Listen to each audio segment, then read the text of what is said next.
السلام عليكم ورحمة الله وبركاته.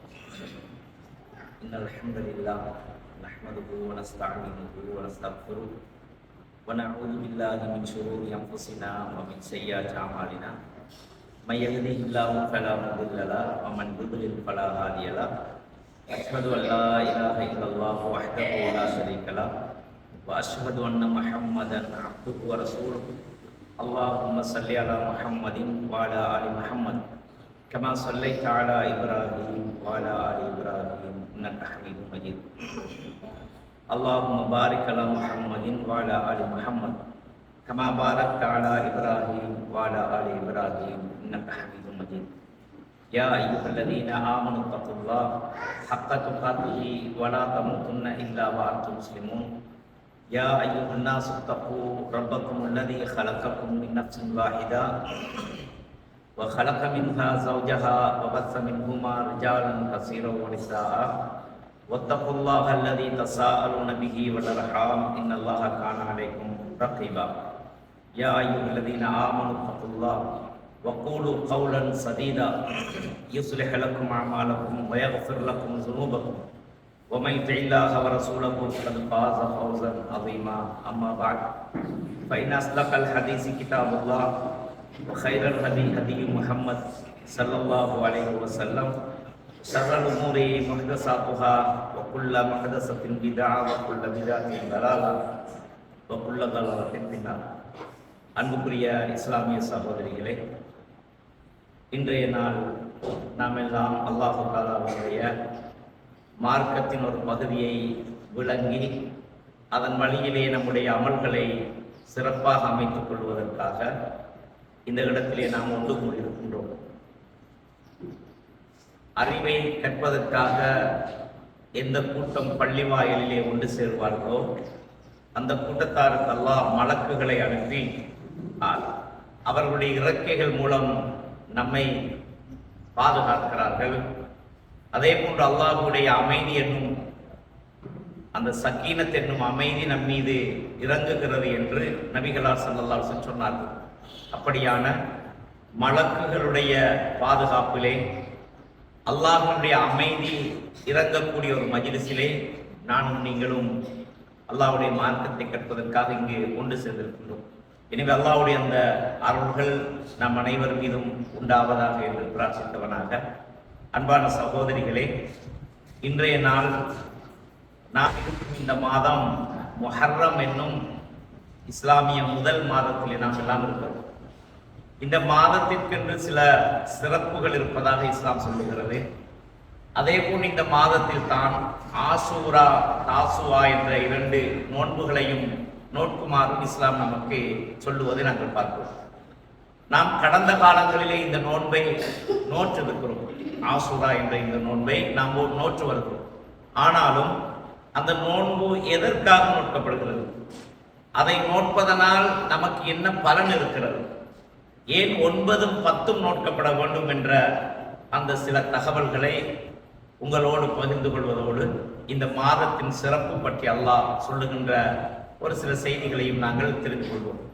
அன்பான சகோதரிகளே, முதலாவதாக நாங்கள் இந்த மாதத்தை பற்றி பார்க்கின்ற பொழுது இந்த மாதம் சிறப்புக்குரிய மாதம் என்று அல்லாஹ் சொல்லுகிறான். முஹர்ரம் மாதம் சிறப்புக்குரிய மாதங்களில் ஒரு மாதமாக அல்லாஹ் கருதுகிறான். அதை அல்லாஹ் சொல்லும் பொழுது சூரத்து தௌபா 36வது வசனத்தில் இப்படி சொல்கிறான். இன்ன இத்தத ஷுஹூரி இன்தல்லாஹி இஸ்னா அஸ்ர ஷஹரா. நிச்சயமாக அல்லாஹ்விடத்திலே இந்த வானங்களும் பூமியும் படைக்கப்பட்ட காலம் முதல் மாதங்களின் எண்ணிக்கை 12ஆகவே இருக்கிறது என்று அல்லாஹ் சொல்கிறான். நாம் இன்றைக்கு இந்த மாதத்தின் எண்ணிக்கை ஒரு வருடத்திலே 12 மாதங்கள் என்று நாமும் இன்று கணக்கிடுகிறோம்.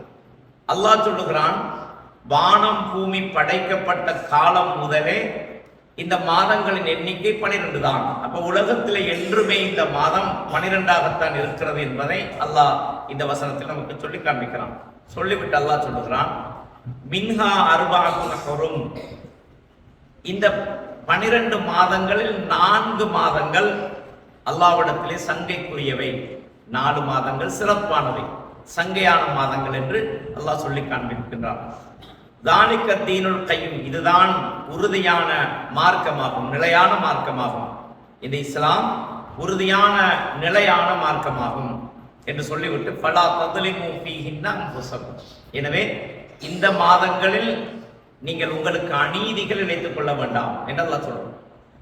4 மாதம் சங்கையான மாதம். இந்த 4 மாதங்களில் நீங்கள் உங்களுக்கு அநியாயங்கள் செய்து கொள்ளாதீர்கள் என்று அல்லாஹ் இங்கே சொல்றான். அநியாயம் என்றால் என்ன? நாம் அல்லாஹ்வுக்கு மாறு செய்வது. இஸ்லாம் எதை செய்ய வேண்டாம் என்று நமக்கு தடை விதிக்கிறதோ, எதுவெல்லாம் நமக்கு ஹராம் என்று இஸ்லாம் சொல்லுகிறது, எப்படியான கடமைகளை, தொழுகை, நோன்பு, ஜக்காத்து, இது போன்ற கடமைகளை இஸ்லாம் நமக்கு கடமையாக்கி இருக்கிறது. அப்படியான கடமைகளை நமக்கு அதை செய்வதற்கான சக்தி, வாய்ப்பு, வசதி எல்லாமே இருந்தும் அவற்றை நாங்கள் புறக்கணிப்பது, செய்யாமல் விட்டு விடுவது, அல்லாஹ்வின் ஏவல்களை செய்யாமல் விட்டு விடுவது என்பது நம் மீது ஹராமாக்கப்பட்டிருக்கிறது. ஹராத்தை செய்வதனால் மறுமை நமக்கு தண்டனை இருக்கிறது. எனவே இந்த மாதத்தில் நீங்கள் உங்களுக்கு அநீதி செய்து கொள்ளாதீர்கள் என்றால், அல்லாஹ் எதை பாவம் என்று சொல்லுகிறான் அந்த பாவங்களை இந்த மாதத்தில் செய்வது கூடாது. எவற்றை நாம் கடமை ஃபர்து என்று அல்லாஹ் நம் மீது விதித்திருக்கிறான் அந்த கடமைகளை செய்யாமல் உதாசீனம் செய்வதும் மிகப்பெரிய குற்றமாகும். இப்படியான பாவங்களை இந்த மாதத்தில் நீங்கள் செய்து கொள்ளாதீர்கள் அல்லாஹ் சொல்றான். அப்ப இந்த 4 மாதத்தில் மட்டும்தான் பாவம் செய்யக்கூடாதா என்று கேட்டால் இல்லை. நம்முடைய வாழ்க்கையிலே பாவம் செய்யக்கூடாது. எப்போதும் அல்லாஹ்வுக்கு மாறு செய்கின்ற பொழுது அதற்கு நமக்கு தண்டனை இருக்கிறது.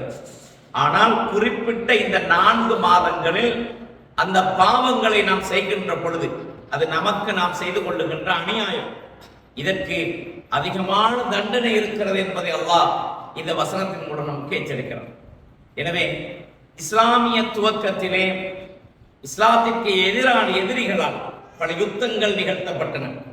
அந்த யுத்தங்களை கூட அல்லாஹ் இந்த 4 மாதத்தில் செய்ய வேண்டாம் என்று தடை செய்தான். அந்த அளவுக்கு இந்த 4 மாதத்தை அல்லாஹ் கண்ணியப்படுத்தி இருக்கிறான். எனவே நீங்களும் உங்களுக்கு அநீதிகள் இந்த மாதங்களில் செய்து கொள்ளாதீர்கள் என்று அல்லாஹ் சொல்லி இந்த 4 மாதம் கண்ணியத்துக்குரியது என்று சொல்றான். அது என்ன 4 மாதம் என்பதை அல்லாஹ்வுடைய தூதர் நமக்கு தெளிவுபடுத்துகிறார்கள்.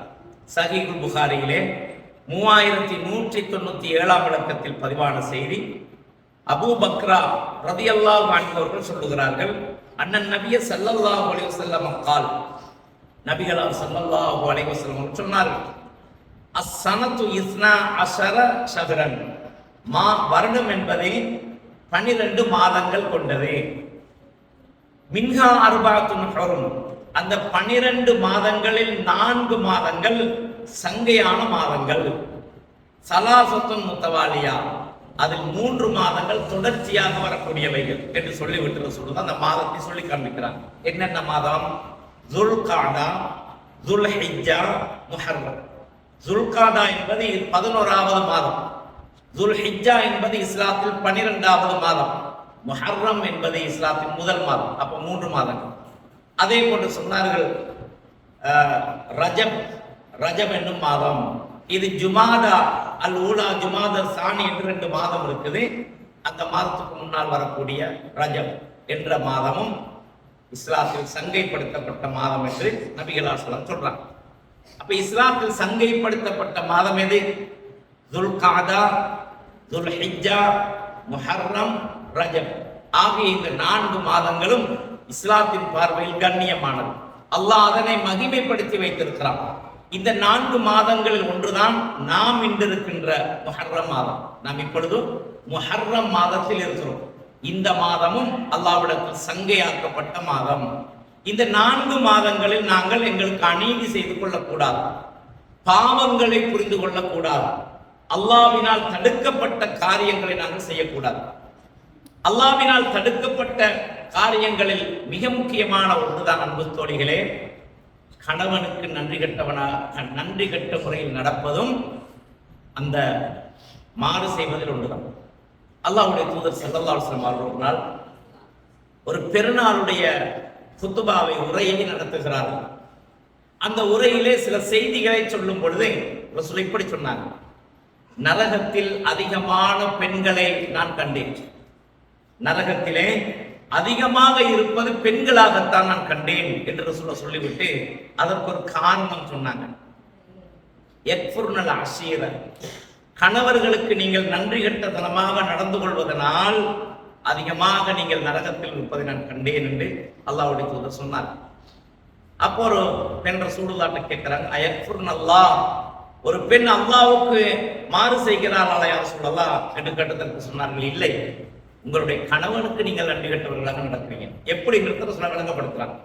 எப்படி விளங்கப்படுத்தும் சொல்றாங்க, உங்களோடு வாழும் காலம் எல்லாம் நீங்கள் கேட்டதையெல்லாம் அவன் தருவான், அவனுக்கு முடிகின்ற பொழுது தருவான், அல்லது இன்னொரு நேரத்திலே அதை வாங்கி தருவான். நீங்கள் ஒரு பொருளை கேட்கிறீர்கள், உடனே அவனால் தர முடியவில்லை என்றால் இன்னொரு சந்தர்ப்பத்திலாவது அவன் தருவான், கேட்பதை தருகிறான், உங்கள் விருப்பத்துக்கு அவன் இணங்கி நடக்கிறான். இப்படியெல்லாம் செய்து கொண்டிருக்கும் பொழுது ஏதோ ஒரு நாளில் நீங்கள் எதையாவது ஒன்றை அவனிடத்தில் கேட்பீர்கள், அவனால் உங்களுக்கு தர முடியாமல் போய்விடும். உடனே நீங்கள் அவனை பார்த்து என்ன சொல்வீர்கள், உன்னை திருமணம் முடித்ததில் எனக்கு என்ன இருக்கிறது என்று நீங்கள் அவனை பார்த்து கேட்டு விடுகிறீர்கள். அதனால் உங்கள் கணவனுக்கு நீங்கள் நன்றி கெட்டவர்களாக நடக்கிறீர்கள். அதனால் நரகத்தில் அதிகமான பெண்களை நான் பார்த்தேன் என்று சொன்ன ரசூலுல்லாஹ், இத்தகைய நார வளவு விசக்தி சம்பத்தின் ஈத்தம் பழத்தின் ஒரு கீற்றை ஒரு பாதியையாவது தர்மமாக கொடுத்து நரகத்தை விட்டு உங்களை காத்துக் கொள்ளுங்கள் என்று அல்லாஹ்வுடைய தூதர் ஸல்லல்லாஹு அலைஹி சொன்ன செய்தியை நாங்கள் பார்க்கிறோம். தர்மங்களை கொடுத்து நரகத்தில் இருந்து உங்களை காத்துக் கொள்ளுங்கள் என்று பெண்களுக்கு விசேஷமாக அல்லாஹ்வுடைய தூதர் சொன்ன செய்தியை நாங்கள் பார்க்கிறோம். நறுமை சகோதரிகளே, பாவமே செய்யாத யாரும் உலகத்தில் இல்லை. எல்லோரும் தவறு செய்பவர்கள். தௌபா செய்து தம்மை திருத்தி மாறிக்கொள்ள வேண்டும் என்பதை உங்களுக்கு கூறிக்கொண்டிருக்கிறேன். அன்பு தோழிகளே, எனவே இந்த 4 மாதங்களில் ஒன்றான இந்த சங்கையான மாதத்தில் நாங்கள் முடிந்த அளவு நன்மைகளை செய்து கொள்ள வேண்டும். நமக்கு அநீதிகள் செய்து கொள்வதை நாங்கள் தவிர்த்து கொள்ள வேண்டும். ஃபலா ததுலிமு ஃபீஹின்ன அன்ஃபுஸக்கும், உங்களுக்கு நீங்கள் அநீதி செய்து கொள்ளாதீர்கள் என்று அல்லாஹ் தஆலா சொல்கிறார். அப்ப இந்த மாதம் சங்கையான மாதம், நாம் இருக்கும் இந்த முஹர்ரம் மாதம் சங்கையான மாதம் என்பதை இந்த நபிமொழி அழகாக நமக்கு சொல்லுவதை பார்க்கிறோம். அப்ப இந்த மாதத்தில் நாம் செய்கின்ற அமல்களில் முக்கியமான ஒன்றுதான் ஆசுரா. இந்த முஹர்ரம் மாதத்தின் 10வது நாள் நோட்கின்ற நோன்பு.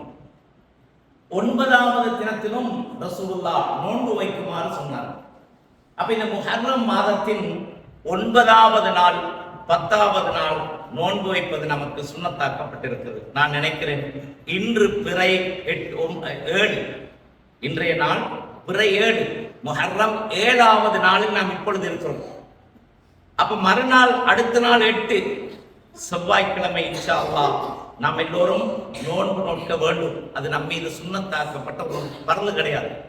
யாராவது முடியாமல் விட்டுவிட்டால் அதற்கு அல்லாஹ் தண்டிக்க மாட்டான். அந்த நோன்பை நோட்பதனால் நமக்கு சிறப்பு இருக்கிறது. அது சுன்னா. அது எப்படி சுன்னத்தாக்கப்பட்டது, எப்படி ரசூலுல்லாஹ் நோன்பு நோற்றார்கள், சஹாபாக்களிடத்தில் அந்த நோன்புக்கு என்ன அந்தஸ்து இருந்தது, எவ்வளவு ஆர்வமாக அதை நோற்றார்கள் என்பதை நாங்கள் பார்க்கலாம்.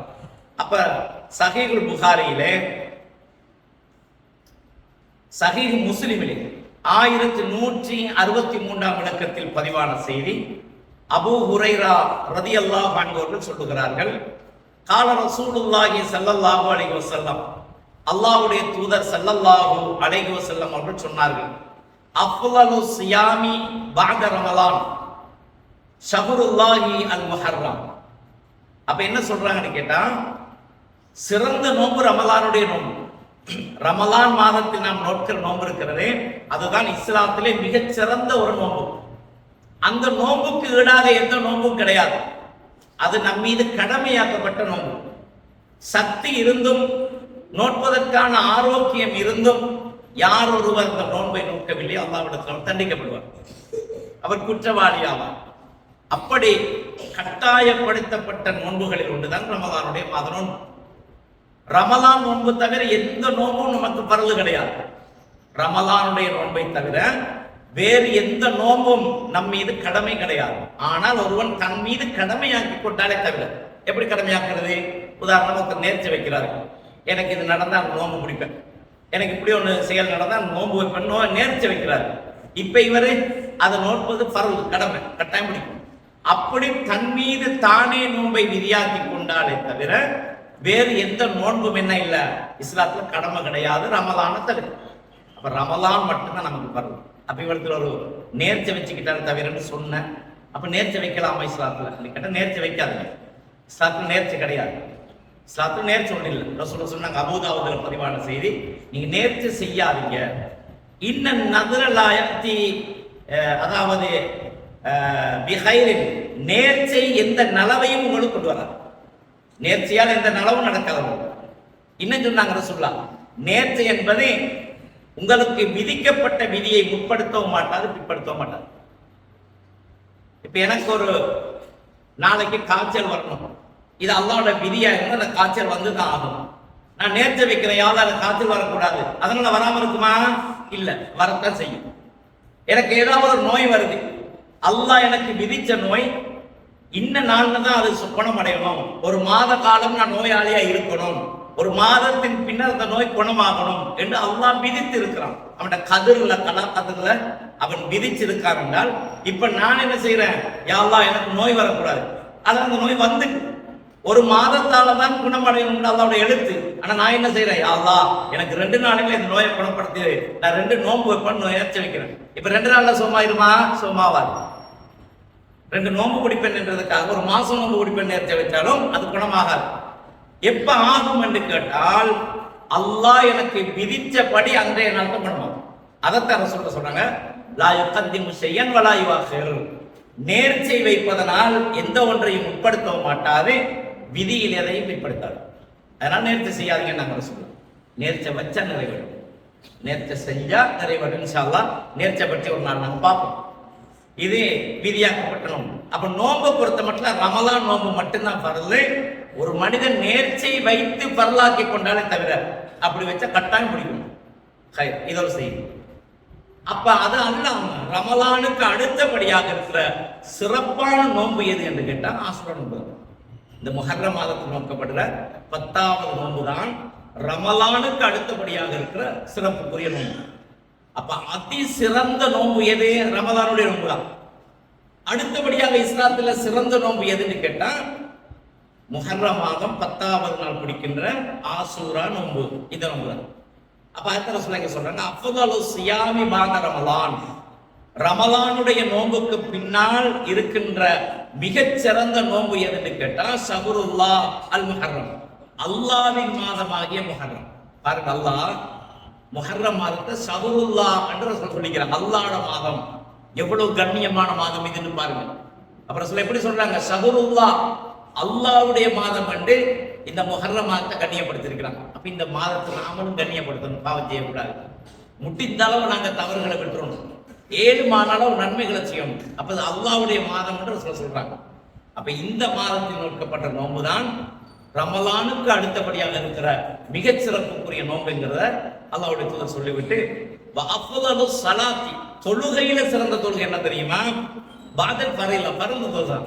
5 நேரம் நம்ம தொழுகை பரந்து தொழுகை இருக்குது. இந்த பரலான தொழுகை தான் தொழுகையிலே மிகச் சிறந்தது. அதுக்கு அடுத்தபடியா இருக்கிற சிறப்புக்குரிய தொழுகை கேட்டா தஹஜ்ஜுதுடைய தொழுகை. நடுநிசையில தூக்கத்தை விட்டுட்டு, எவ்வளவு தூக்கத்தை விட்டு எழும்புறது பெரிய கஷ்டம். தூக்கத்துலதான் மனுஷனுக்கு விருப்பம் கூட. அந்த தூக்கத்தை விட்டு எழும்புறதுங்கிறது பெரிய கஷ்டம். அதெல்லாம் உதறி தள்ளிட்டு அல்லாஹ்வுக்காக சொல்லி எழுந்து தொழுகிறானே, அந்த தஹஜ்ஜுதுடைய தொழுகை தான் ஃபர்து தொழுகைக்கு அடுத்தபடியா இருக்கிற சிறப்புக்குரிய தொழுகை ரசூல் சொல்லி காட்டலாம். அப்ப அன்பு சகோதரிகளே, இந்த ஹதீஸ்ல நம்ம என்ன விளங்குறோம்னு கேட்டால், முஹர்ரம் மாதத்தில் பிடிக்கப்படுகின்ற நோன்பு அதிசிறப்பு வாய்ந்தது. ஆசூரா நோன்பு அதிசிறப்பு வாய்ந்தது. ரமலானுக்கு அடுத்தபடியாக இருக்கும் சிறப்புக்குரிய நோன்பு அதுதான். அப்ப சிறப்பான நோன்பு, அந்த நோன்பை நம்மால் முடியுமாக இருந்தால் பிடிச்சு கொள்ளணும். சின்ன பிள்ளை, 7 மாணவங்க, சக்தி உள்ளவங்க எல்லாரும் பிடிக்கணும். பிடிக்கிறதுக்கு வழிகாட்டணும், அவங்களுக்கு அதை ஆர்வப்படுத்தணும், தூண்டணும். ஒரு செய்தி சகோதரிகளை விளங்கி கொள்ள வேணும். நாங்க இவ்வளவு காலம் நோன்பு பிடிச்சிருந்தோம். சில வேளை சிலர் இந்த நோன்புடைய சிறப்பை விளங்கி பிடிச்சிருப்பீங்க, இந்த நோன்புடைய சிறப்புகளை விளங்கி பிடிச்சிருப்பீங்க. ஒரு சில சகோதரிகள் நினைச்சிருப்பீங்க அதுக்கு சிறப்புகள் பற்றி, அது ஏன் பிடிக்கிறாங்க, அதுல நோக்கம் என்ன, என்னத்துக்காக பிடிச்சாங்கன்னு தெரியாம பிடிச்சிருக்கோம். அதை பிடிக்கிறதுனால நமக்கு என்ன நன்மைன்னு தெரியாம நாங்க பிடிச்சிருக்கிறோம். ஆனால் எந்த ஒரு செயலை செய்யும் பொழுதும் அது பற்றி விளங்கி அறிந்து செய்வதே என்னது மிகவும் ஆர்வத்தோடு செய்ய முடியும். நான் இதை செய்திருக்கிறேனே என்ற ஒரு திருப்தி நமக்கு இருக்கும். இவ்வளவு நன்மை எனக்கு கிடைக்குமே என்ற ஒரு திருப்தி இருக்கும். எந்த ஒரு செயலை செய்யும் பொழுதும் அதை பற்றி விளங்கி அறிஞ்சு செஞ்சால் நம்முடைய உள்ளத்தில் ஒரு திருப்தி, எனக்கு இப்படியான நன்மையெல்லாம் கிடைக்கும், நான் இந்த நோம்பு பிடிச்சிருக்கிறேன், இப்படி சிறப்புக்குரிய நோம்பை நோட்டு இருக்கிறேன், அல்லாஹ் எனக்கு மறுமையில் நன்மை தருவான் என்ற ஒரு திருப்தி நம்முடைய உள்ளத்தில் இருக்கும். அதனால் நாங்கள் எதையும் செய்யும் பொழுதும் அதை செய்யறதுக்கு முன்னால் கொஞ்சம் படிச்சு கொள்ளணும். அந்த அடிப்படையில் நாங்கள் இந்த மாதம் நோக்கும் பொழுது இந்த நோம்புடைய சிறப்புகளை விளங்கி, இந்த நோன்பை ஏன் ரசூலுல்லாஹ் பிடிச்சாங்க, எப்படி பிடிக்க சொன்னாங்க என்கிறத விளங்கி பிடிச்சால் ஆர்வம் இருக்கும். ரமலானுடைய நோன்பு சம்பந்தமா ரசூலுல்லாஹ் சொல்லும் போது ஒரு செய்தி சொன்னாங்க. மன் சாம ரமலான ஈமானன் வஹ்திசாபன் குஃபிர லஹு மா தகத்தம மின் தன்பிஹி. எவன் ஒருவன் ரமலான் மாதத்தில் நன்மையை எதிர்பார்த்து ஈமான் கொண்ட நிலையில் நோன்பு வைப்பானோ அவருடைய முன் செய்த பாவம் மன்னிக்கப்படும். அதே போல சொல்றாங்க, மன் காம ரமலான ஈமானன் வஹ்திசாபன். பாருங்க அந்த இடத்துல எல்லாம் ஈமானன் வஹ்திசாபன் சொல்லும் பொழுது ஈமானோடு நம்பிக்கையோடும் நன்மை எதிர்பார்த்தும் செய்வது. அப்ப ரசூலுல்லாஹ் என்ன அமல செய்தால் என்ன நன்மை கிடைக்கும் என்று சொல்றாங்களோ அந்த நன்மை எதிர்பார்த்து நம்ம செய்யணும். இப்ப ஆசூரா நாள் நோன்பு நோக்க போறோம், அந்த நோன்பு நோற்றால் என்ன நன்மை கிடைக்கும் என்று அல்லாஹ்வோட தூதர் சொல்றாங்களோ அதை எதிர்பார்த்து நம்ம பிடிக்கணும். அந்த எண்ணத்தோட, அல்லாஹ் எனக்கு அந்த நன்மையை தந்துரு, சொர்க்கம் தரத வாக்களிச்சிருக்கா தந்துரியா அல்லாஹ், அந்த எண்ணத்தோட ஆசையோட பிடிக்கணும். அதுக்கு அதிக நன்மை இருக்கு, நம்முடைய உள்ளத்துல திருப்தி இருக்குது. நான் இப்படியான ஒன்று செஞ்சிருக்காமல எனக்கு மறுமையில் அது வெற்றி அளிக்கும் என்ற ஒரு ஆர்வம் திருப்தி உள்ளத்துல இருக்கு. அப்ப அதை நாங்கள் விளங்கி செய்வோம். அந்த அடிப்படையில் சொல்றீங்களே, அப்ப நோன்புகளில் சுன்னத்தான நோன்புகளில் சிறந்த நோன்பு ஆசுராவுடைய நோன்பு. சுன்னத்தான நோன்புகளில் சிறந்த நோன்பு ஆசுராவுடைய நோன்பு. அப்ப நாங்க சிறந்த நோன்பை பிடிக்க போறோம்ன்ற எண்ணத்தை உள்ளத்துல வச்சுக்கோங்க. அடுத்ததா இந்த நோன்பு ரசூலுல்லாஹ் ஜாஹிலியா காலத்திலே முடிச்சிருக்கிறாங்க. தனக்கு இஸ்லாம் வருவதற்கு முன்னாலே ரசூலுல்லாஹ் இந்த நோன்பை நோட்டிருக்கிறாங்க. குறைஷி கோத்திரத்தார்கள் எல்லோரும் இந்த நோன்பை பிடிச்சிருக்கிறாங்க, முஸ்லிம்கள் அல்ல. இஸ்லாத்தில் இல்லாமலே குறைஷிகள் எல்லாம் இந்த நோன்பை நோட்டிருக்கிறாங்கன்னு பார்க்கிறோம். பாருங்க, சஹீஹுல் புகாரியிலே 2002 விளக்கத்திலே ஆயிஷா ரலியல்லாஹு அன்ஹா அவர்கள் சொல்லும் செய்தி பதிவாயிருக்கு. கான யௌமு ஆசூரா தசூமுஹு குரைஷுன் ஃபில் ஜாஹிலியா.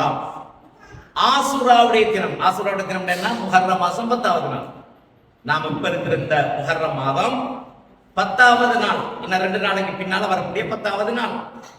இந்த நாளில் ஜாஹிலியா காலம், ஜாஹிலியா காலம் என்ன? இஸ்லாம் வரல, இன்னும் குர்ஆன் இறக்கப்படல, ரசூலுல்லாஹ் நபியாகவே வரல.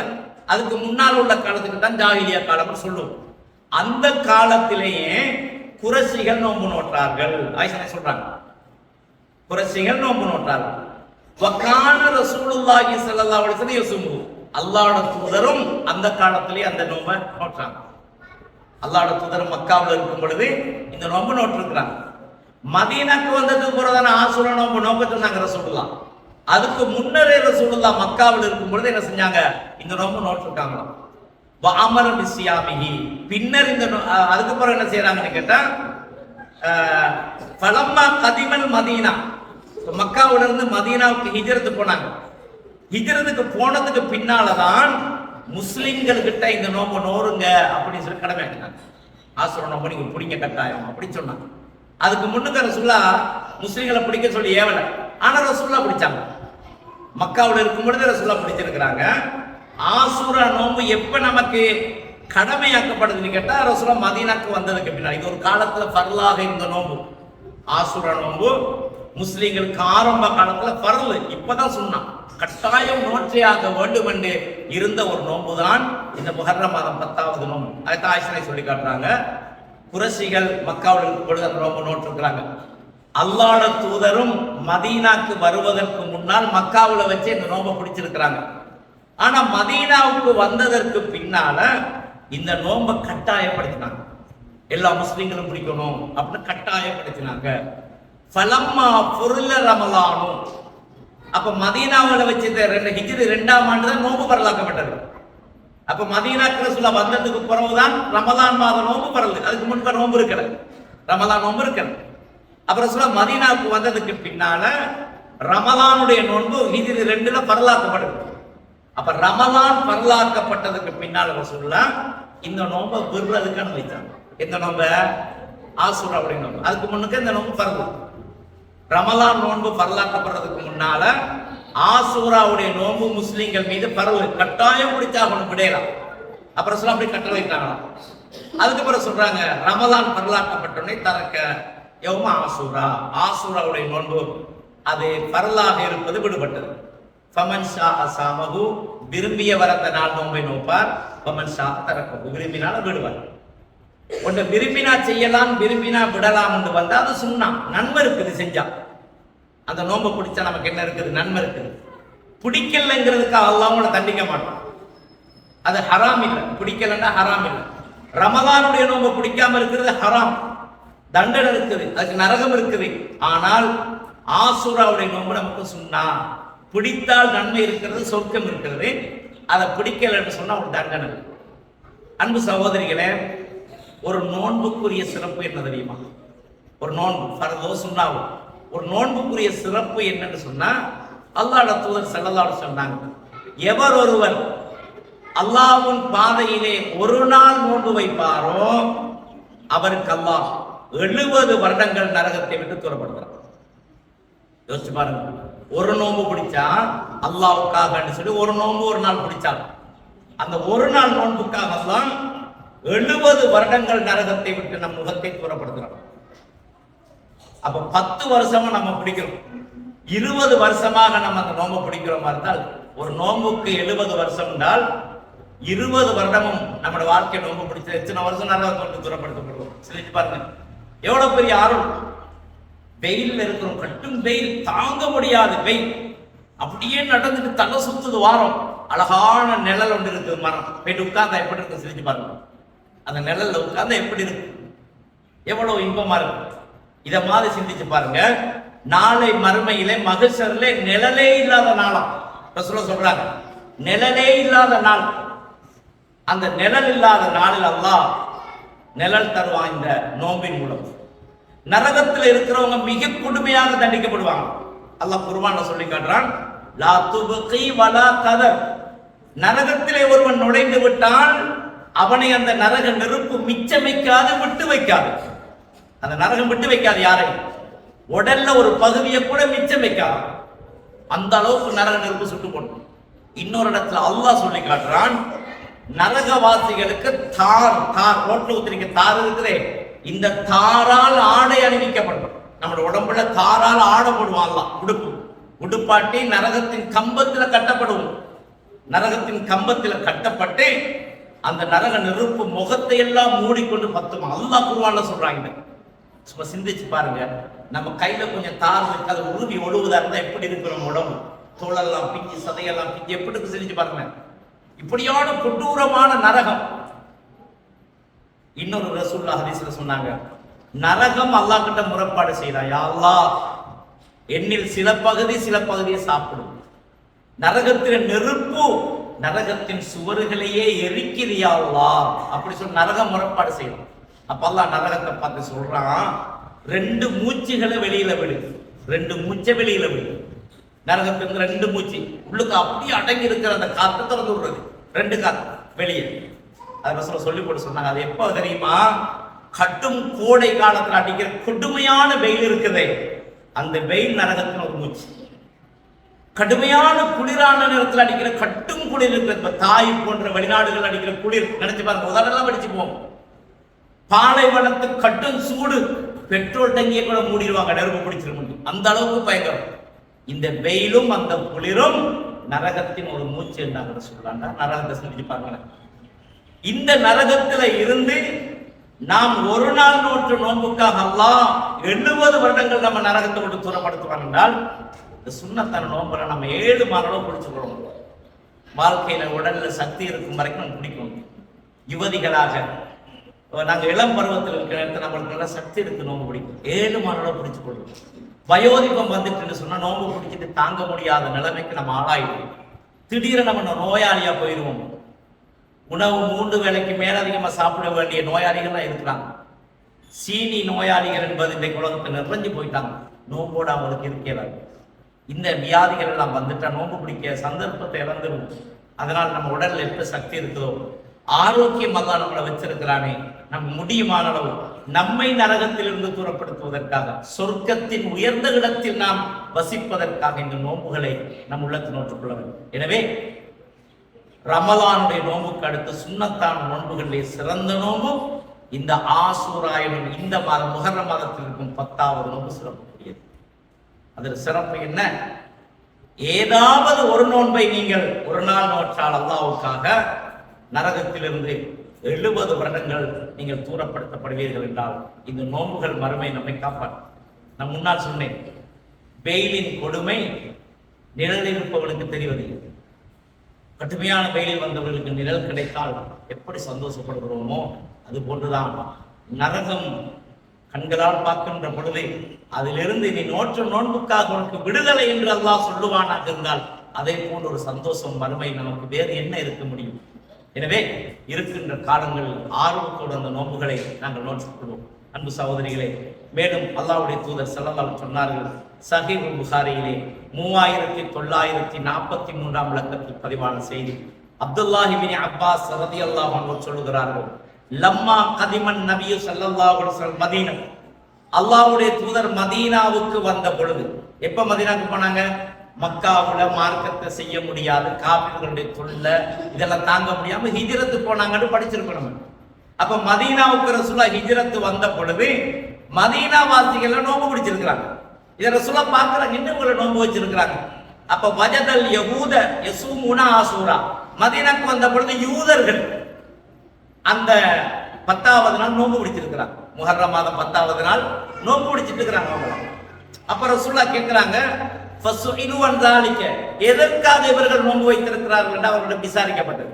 எதுக்காக நீங்க நோன்பு பிடிச்சிருக்கிறீங்க, இன்றைக்கு ஏன் நோன்பு பிடிக்கிறீங்க கேட்கப்பட்டுச்சு யூதர்கள்ட்ட.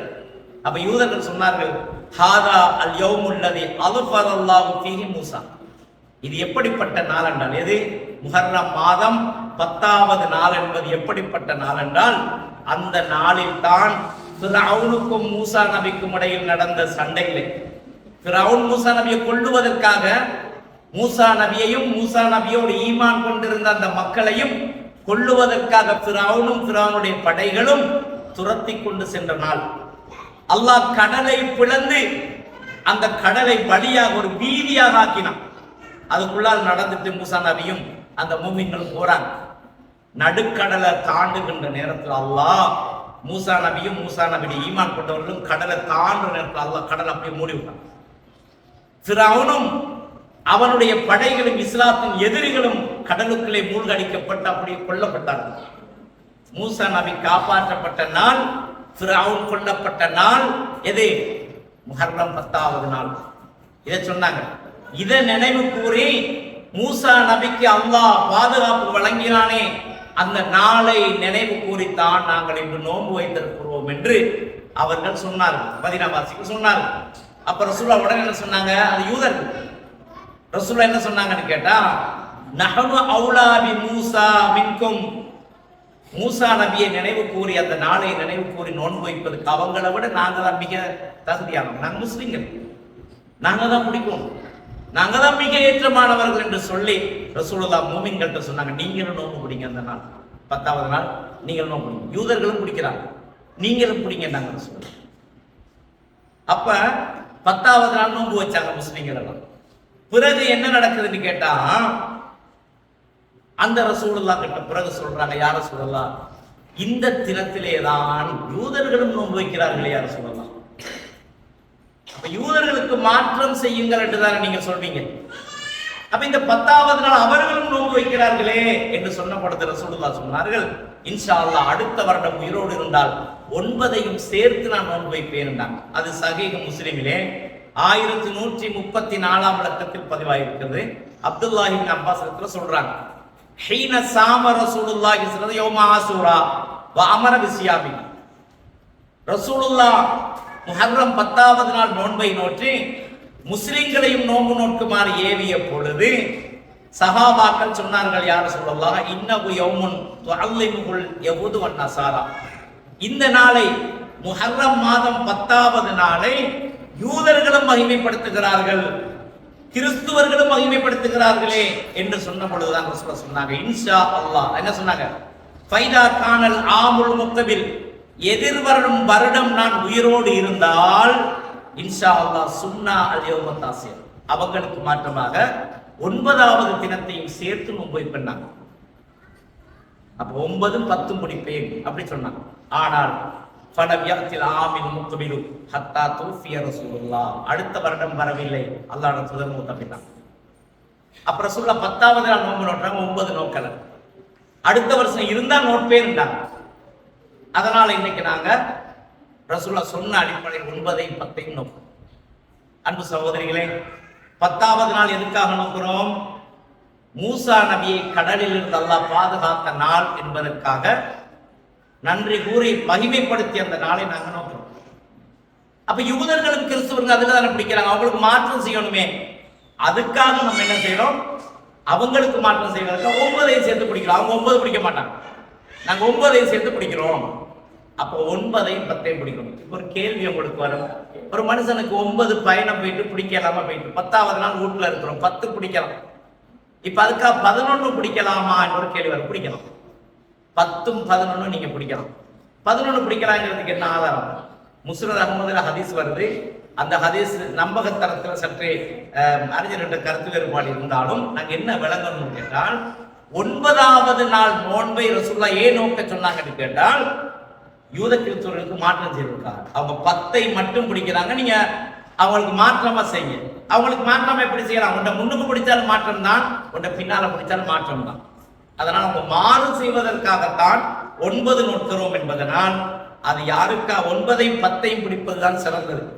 9வது நாள் யாருக்காவது தவறி விட்டது, பயணம் அல்லது ஏதாவது நோன்பு பிடிக்காத ஒரு நிலையில இருந்துட்டோம், பிடிக்க முடியாத நிலையில இருந்துட்டோம், ஏதோ நடந்து 10 பிடிக்கலாம் என்றால் 10ஐயும் பிடித்து 11ஐயும் பிடிச்சுக்கோங்க, அல்லது 10ஐ மட்டுமாவது பிடிச்சுக்கோங்க. சந்தர்ப்பம் கிடைக்கல, மற்றது 10 மட்டுமாவது பிடிச்சுக்கோங்க.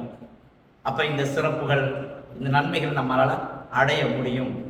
அன்பு சகோதரிகளே, அதே போன்று இந்த நோன்பு பிடிக்கிறதுனால என்ன சிறப்பு, நமக்கு என்ன நன்மை இருக்குதுங்கிறதையும் சொன்னாங்க. சஹீஹ் முஸ்லிமிலே 1162 விளக்கத்தில் பதிவான செய்தி. அபூ கதாதா ரலியல்லாஹு அன்ஹு சொல்றாங்க, அன்ன ரசூலுல்லாஹி ஸல்லல்லாஹு அலைஹி வஸல்லம், நபிகளார் ஸல்லல்லாஹு அலைஹி வஸல்லம் அவர்கள் சொன்னார்கள், அதாவது ரசூலுல்லாஹ்விடத்துல சுயிலான் சௌமி யௌமி ஆசூரா, ஆசூரா நோன்பை பற்றி ரசூலுல்லாஹ்விடம் கேட்கப்பட்டது. அப்ப ரசூலுல்லாஹ் சொன்னாங்க, யுகஃபிரு அஸ்ஸனத்தல் மாதியா, கடந்த ஒரு வருடத்தின் பாவத்தை அது மன்னிக்கும். நாங்க இன்னைக்கு நாளன்றைக்கு அந்த அடுத்த நாள் ஆசூராவுடைய நோன்பு நோற்றமா இருந்தால் நமக்கு என்ன நன்மை கிடைக்கும் என்றால், போன வருஷம் நம்ம செஞ்ச பாவத்தெல்லாம் மன்னிக்கணும். ஒரு வருஷம் நம்ம நோன்பு முடிக்கிறதுக்கு முன்னால ஒரு வருடம் செய்த பாவத்தை மன்னிக்கிறான் என்று சொல்றான். அப்ப பாவத்தை மன்னிக்க, நம்ம நோன்பு முடிச்சிட்டோம், எல்லா பாவம் மன்னிக்கப்பட்டு சும்மா இருந்துடக்கூடாது.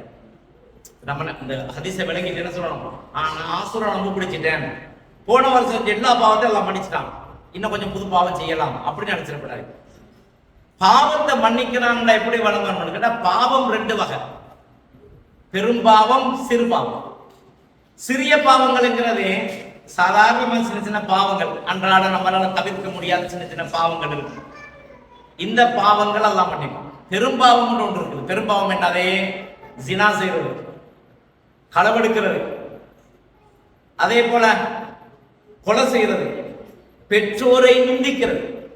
பெற்றோரை துன்புறுத்துவது மிகப்பெரிய பாவம். பெற்றோர்களுடைய மனசை நோவடிக்கிறது இருக்கிறது, அது வார்த்தையால் இருக்கலாம், செயல்களாக இருக்கலாம், எப்படியோ பெற்றோர்களுடைய உள்ளத்தை நோகடிப்பது பெரும்பாவம். இந்த பாவங்கள்லாம் இந்த நோவு பிடிச்சா மன்னிக்கப்படாது. சின்ன பாவங்கள் மன்னிக்கப்படும். சின்ன சின்ன பாவங்கள், சாதாரண பாவங்கள், அன்றாட நடக்கிற அந்த பாவங்கள், பார்க்கக்கூடாத பார்த்துட்டோம், கேட்கக்கூடாத அதை கேட்டுருவோம், அப்படி அந்த சாதாரண பாவங்கள் எல்லாம் இந்த நோம்பின் மூலம் மன்னிச்சிருவோம். நீங்க தௌபா செய்யாமலே மன்னிச்சிருவாங்க. அந்த அதை அப்படி செஞ்சுட்டேன் அப்படி செஞ்சுட்டேன் நீங்க சொல்லி கேட்காமலே இந்த நோம்பின் மூலம் எல்லாம் அந்த பாவங்களை மன்னிச்சிருவான். பெரும்பாவங்களை மன்னிக்க மாட்டோம். என்ன பெரும்பாவம்? களவெடுத்து இருக்கிறோமா, யாருக்கிட்ட திருடினமோ அவங்ககிட்ட திருப்பி கொடுத்துருவோம். அவங்ககிட்ட போய் தௌபா செய்யணும், அவங்ககிட்ட போய் சொல்லணும், அப்படி எடுத்துட்டு தெரியாம இனி மன்னிச்சுக்கோங்க, தேவைக்கு எடுத்துட்டேன், மன்னிச்சுக்கோங்க, இந்தாங்க உங்களோட பொருள் வச்சுக்கோங்க, கொடுத்துருவோம். இப்ப எல்லாம் மன்னிப்போம்.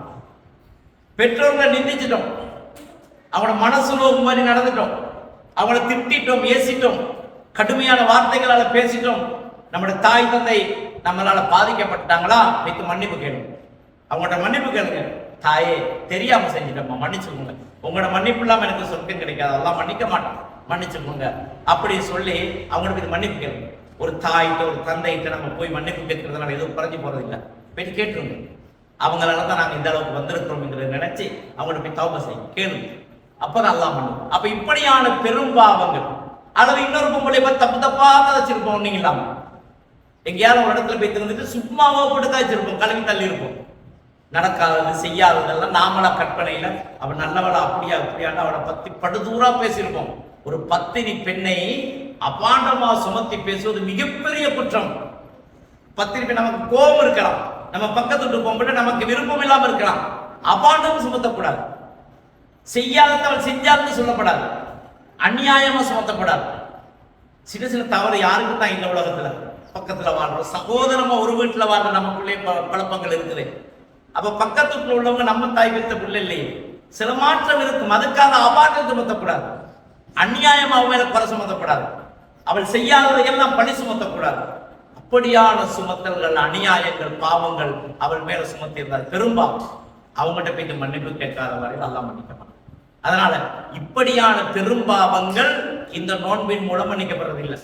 அப்ப அல்லாஹ் மன்னிக்கிறான், ஒரு வருடத்தின் பாவத்தை மன்னிக்கிறான். என்ன அர்த்தம்னு கேட்டா, சின்ன சின்ன பாவங்கள், ஒரு வருடத்துக்கு சின்ன பாவம் எவ்வளவோ செஞ்சிருப்போம், அதெல்லாம் மறந்து கூட போய் திருப்பணும். அதெல்லாம் சொல்லி தௌபா கேட்காமலே அல்லாஹ் மன்னிச்சிருக்கோம் இந்த நோம்பின் மூலம். அதனால இந்த நோன்பு நோட்போம். இது போன்ற சுண்ணத்தான நோன்புகளை நம்ம வாழ்க்கையில முடியுமான நோன்போம், சுண்ணத்தான தொழுகைகளை முடியுமான தொழுது கொள்வோம். இதன் மூலம் நம்முடைய பாவங்கள் மன்னிக்கப்படும். ஒரு இடத்துல அல்லாஹ் சொல்றான், ஒரு நபி தோழரே, ஒரு மனிதரே ஒரு பெண்ணை முத்தம் கொடுத்துட்டாரு, தப்பெல்லாம் செய்யல, முத்தம் கொடுத்துட்டாரு. முத்தம் கொடுக்க இஸ்லாத்தை தவறுதான். ஒரு பெண்ணே தொடையலாம், ஒரு பெண் இன்னொரு அந்நியான தொடையலாம், அனுமதி இல்லை. ஒரு மனிதன் போய் முத்தம் கொடுத்துட்டாரு. இப்ப இவர் கவலை, சரியான கவலை இருக்கு, நான் தப்பு செஞ்சுட்டேனே. ரசூலுல்லாஹ் வாரார், அல்லாஹ்வுடைய தூதரே, அஸப்து ஹத்தன், எனக்கு ஒரு ஹத்து நிறைவேற்ற வேண்டிய ஒரு அளவுக்கு பாவம் செஞ்சுட்டேன் யார் சொல்லலாம், ஃபாக்கிம் அலைய, எனக்கு அந்த ஹத்தை நிறைவேற்று, எனக்கு தண்டனை தாங்க யார் சொல்லலாம் கேட்கிற ஒரு மனுஷன். ரசூலுல்லாஹ் பார்த்துட்டு இவருக்கு என்ன பைத்தியமா இருக்குமோ இப்படி பேசிட்டு இருக்கிறாரு, சஹாபாக்கிட்ட கேட்கறது, ஒரு கேது நடந்துட்டா, இல்ல யார் சொல்றாரு, நல்லா தான் இருக்கிறார். அப்புறம் சொல்ல மௌனமா இருக்கிறாங்க. திரும்பியும் சொல்றாரு, யார் சொல்லலாம், நான் தப்பு செஞ்சுட்டேன், எனக்கு என்ன தப்போ, ஒரு பெண்ணை முத்தம் கொடுத்துட்டாரு. அப்புறம் சொல்ல பேசாம இருக்கிறாங்க. அசர் தொழுகிற நேரம் வருது, அதான் சொல்லப்படுது, அசாருக்கு காமத்து சொல்லப்படுது. ரசூலுல்லாஹ் அசர் தொழுவிக்கிறாங்க. இந்த மனுஷன் பின்னால தொழுகிறார். தொழுது முடிஞ்சாலும் பேசுற சொல்ல யார் சொல்லா, நான் தப்பு செஞ்சுட்டேன், ஹத்து அடிங்க எனக்கு அப்படின்றார். அப்புறம் குர்ஆன் இறங்கு, இன்னல் ஹசனாத்தி, அதாவது அக்கிமி ஸலாத்த தரஃபை நஹாரி வஸலஃபம் மினல் லைல், இரவின் ஒரு பகுதியிலும் பகலின் இரு ஓரங்களிலும் நீங்கள் தொழுகையை நிறைவேற்றுங்கள். இன்னல் ஹசனாத்தி யுதுஹிபின ஸய்யாத், நிச்சயமாக நல்லறங்கள் உங்கள் பாவங்களை போக்கிவிடும். நல்ல செயலை செஞ்சா பாவத்தை அழிச்சிடும் அப்படின்னு நாங்க சொல்லலாம், அல்லாஹ் சொல்றோம். அதனால அந்த மனிதருக்கு அந்த ஆயத்தை அல்லாஹ் இறக்கி, நீங்க நல்லறங்கள் செய்ய, ஒரு தப்பு செஞ்சிட்டோம், ஒரு தவறு செஞ்சிட்டோம், அடுத்த கட்டம் ஒரு நன்மை செய்யும், அதை உணருங்க. அல்லாஹ் பாவம் செஞ்சிட்டேனே, எனக்கு என்ன ஈடு செய்யறது, உடனே தொழுங்க, நல்ல செயல்களை செய்யுங்க, தர்மம் கொடுங்க, அல்லாஹ் அதன் மூலம் இந்த பாவத்தை மன்னிப்பான் அப்படின்னு சொல்றாங்க, அல்லாஹ் சொல்றாங்க.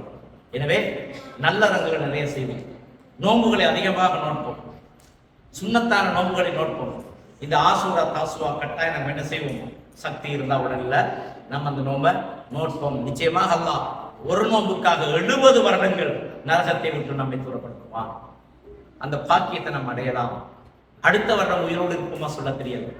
இந்த நோன்பு போயிட்டு இன்னொரு நோன்பு நம்மளால முடிக்க கிடைக்குமா, ஆசூரா நோன்பு கிடைக்குமா தெரியல. அல்லாஹ் இந்த நோன்பை நம்ம ஆரோக்கியத்தோட தந்திருக்கிறான். நாம் உயிரோடு இருக்கும் பொழுது இந்த வருடத்தின் நோன்பை அல்லாஹ் தந்திருக்கிறான். எனவே அல்லாஹ்வுக்கு நன்றி சொல்லி அந்த நோன்பை நாம் நோற்று அந்த பலன்களை அடைத்துக் கொள்வோம் என்ற ஆசை மார்வம் நம்முடைய உள்ளத்திலே இருக்கு. அப்ப 2 விஷயம் தெளிவா இருக்கும் உங்களுக்கு கொண்டு. ஆசூராவுடைய நோன்பு எதுக்காக நோக்கப்படுது என்றால், மூசா நபி அல்லாஹ் ஃபிரௌனிடமிருந்து காப்பாற்றியதை நினைவு கூறி இந்த நோன்பு நோக்கப்படுகிறது. 9வது நாள் எதற்கு நோக்கப்படுது என்றால், அந்த 10வது நாள் யூதர்களும் கிறிஸ்துவர்களும் அதை கொண்டாடுகிறார்கள், மகிமைப்படுத்துகிறார்கள் என்பதற்காக, அவங்களுக்கு மாறு செய்யறதுக்காக 9ஐயும் சேர்த்து குடிப்போம் என்று சொல்ல செஞ்சாங்க. அப்ப 10 மூசா நபி அல்லாஹ் பாதுகாத்ததுக்காக, கிறிஸ்துவர்களுக்கும் யூதர்களுக்கும் மாற்றம் செய்வதற்காக 9வது நாளும் சேர்த்து பிடிக்கப்படுகிறது. அப்ப இந்த நோன்புக்குரிய நன்மை என்னன்னு கேட்டா, ஒரு வருடம் செய்த நாம் நோன்பதற்கு முன்னால் ஒரு வருடத்தின் பாவம் மட்டும் மன்னிக்கப்படுகிறது. இதுதான் ஆசுரா தாசுவாவுடைய. இதே நாளுல இன்னும் சில அனாச்சாரங்கள் நடக்க சொல்லுகிறோம். அது சில நேரம் சிலருக்கு தெரிஞ்சிருக்கலாம், சிலருக்கு தெரியாம இருக்கலாம். அதுல நாங்க போய் மாட்டிக்கொள்ளக்கூடாது. அதுக்காக ஒரு சின்ன விளக்கம்.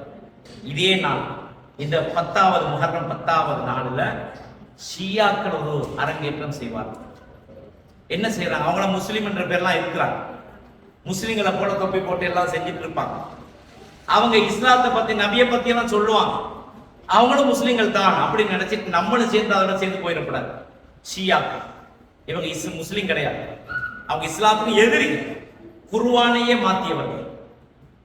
அபூபக்கர், உமர், உஸ்மான் ரலியல்லாஹு அன்ஹு அவர்கள்லாம் திட்டுவாங்க. ஆயிஷா வேசை நடத்த கட்டவள் என்று சொல்லுவார்கள். அபூபக்கர் நரகத்திலே இருப்பார் என்று சொல்லுவார்கள். ஆயிஷா பின்னார், ஆயிஷா பின்னார் என்று அந்த 10வது நாளில் கோஷமிட்டு கத்துவார்கள். ஆயிஷா நரகத்தில் இருப்பார், ஆயிஷா நரகத்தில் இருப்பார் என்று கோஷமிட்டு கத்துவார்கள். இவர்கள் ஷியாக்கள். அவங்க அந்த கூட்டை எப்ப செய்வாங்க? இந்த 10வது நாட்கள் செய்வாங்க. கர்பலா நினைவு கூறல் என்று பேர் வச்சுக்கிடுவாங்க. கர்பலா என்று பேசுவாங்க. ஹுசைன் ரலியல்லாஹு அன்ஹு கொல்லப்பட்ட நாள் இது என்று சொல்லி அவர்களுக்காக நாங்கள் கவலை கொள்கிறோம், கவலையை வெளிப்படுத்துகிறோம் என்று சொல்லி இந்த ஷியாக்கள் சாட்டையால் முதுகுகளில் அடித்துக் கொள்வார்கள். பால்களை எடுத்து சிறு குழந்தைகளுக்கெல்லாம் தலையில் காயப்படுத்தி இரத்தத்தை ஓட்டுவார்கள். நீங்கள் பார்த்திருப்பீர்கள். இப்படி ஒரு அனாச்சாரத்தை முஸ்லிம் என்ற பெயரில் இருந்து கொண்டு அவர்கள் செய்து கொண்டிருக்கிறார்கள். ஷியாக்கள் அவர்கள் முஸ்லிம் கிடையாது. எனவே அப்படிப்பட்டவர்களுடைய அந்த மோசமான உருவாக்கப்பட்ட அந்த செயல்களில் நாம் ஈடுபட்டு விடக்கூடாது. அது வழிகேட்டின் பக்கம் நம்மை கொண்டு சேர்த்துவிடும். எனவே அது முஸ்லிம்களுக்கு சொந்தமானது கிடையாது. அது ஷியாக்களுடைய அரங்கேற்றல். முஹர்ரம் 10வது நாள் கவலைக்குரிய நாள், ஹுசைன் ரலியல்லாஹு அன்ஹு கொல்லப்பட்ட கர்பலாவை நினைவு கூறும் நாள் என்று சொல்லிக் இந்த அநியாயங்களை செய்து கொண்டிருக்கிறார். அதுக்கு இஸ்லாத்துக்கு எந்த சம்பந்தம் கிடையாது. அதே போலதான் இந்த நாளை யூதர்கள் பெருநாளாக கொண்டாடுறாங்க. இந்த 10வது நாளை யூதர்கள் பெருநாளாக கொண்டாடுறாங்க. என்ன காரணம்? இந்த கொலைகளை ஹுசைனத்துல கொல்லப்பட்டதெல்லாம் நினைவு கூறி அவங்க ஒரு பெருநாள் உடுப்பு போட்டுக் கொள்வாங்க, கோஷம் எழுப்புவாங்க. உடுப்புகள் எல்லாம் நல்ல உடுப்புகள்லாம் போட்டு பெருநாள் நல்ல சாப்பாடெல்லாம் சமைச்சு பெருநாள் மாதிரி கொண்டாடுவாங்க. இந்த ரெண்டுமே இஸ்லாத்தின் பார்வையில் வழிகேடு.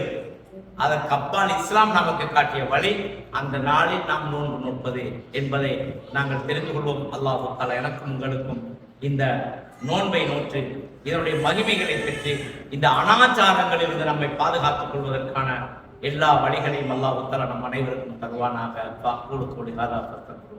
அஸ்ஸலாமு அலைக்கும் வரஹ்மத்துல்லாஹி வபரகாத்துஹு.